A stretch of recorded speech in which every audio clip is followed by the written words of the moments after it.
Thank you, Mr. Chairman. Gentlemen, thank you for being here. Happy birthday, good sir. I'm quite sure you envision spending it with Congress. Yay for you. It's a thing. Yeah. Gentlemen, thank you for being here. We're in an era of transition across the country in every industry, and in the Navy and shipbuilding is no exception to that. We're looking at new technologies and exciting new frontiers of very quick turnaround from an idea and a brilliant mind to a prototype. We have shortened that journey tremendously.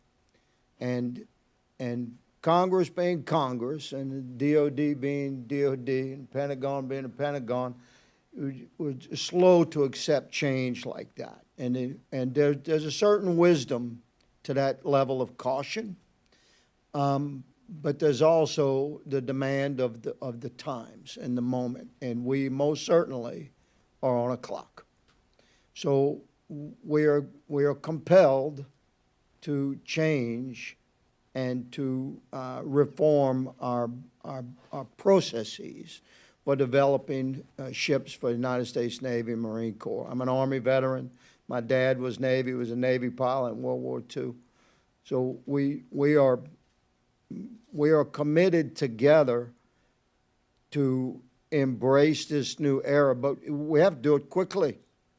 And one of the areas the chairman asked about regarding USVs, that's all related, as we know, to the development of AI and you know, robotic assembly and construction to quickly turn around an idea from the latest and best technology to a prototype, move quickly into procurement and production to put those vessels in the hands of the sailors and the Marines that need them.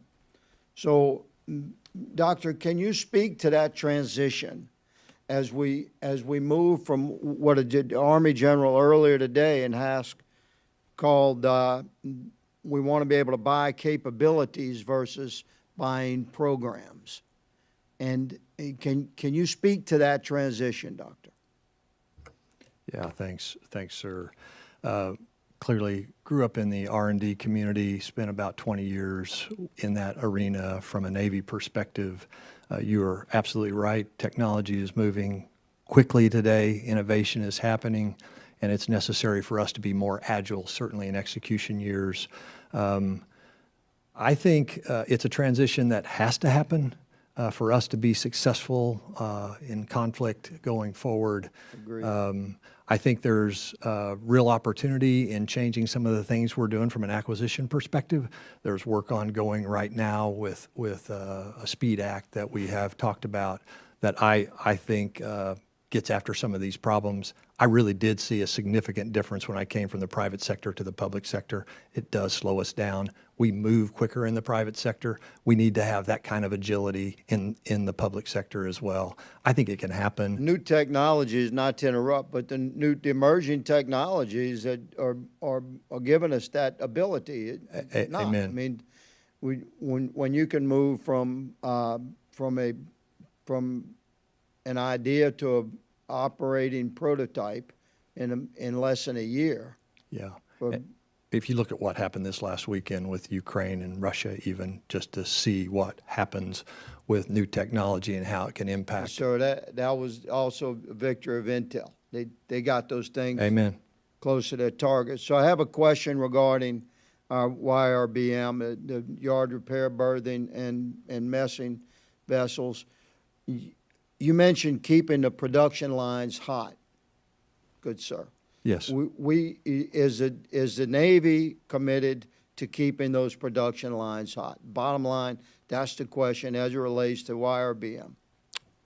In my opinion, everywhere that we are playing from a shipbuilding perspective, the production lines need to continue to stay hot as long as we have the requirement for set. Right. When you have a successful line rolling. Right. And we need to eliminate the delays, like the bureaucratic delays that cause workforce loss and supply chain interruption we need to keep those supply lines hot. So I concur with you on that, and I look forward to working with you. Gentlemen, I have questions for the record I'll submit afterwards.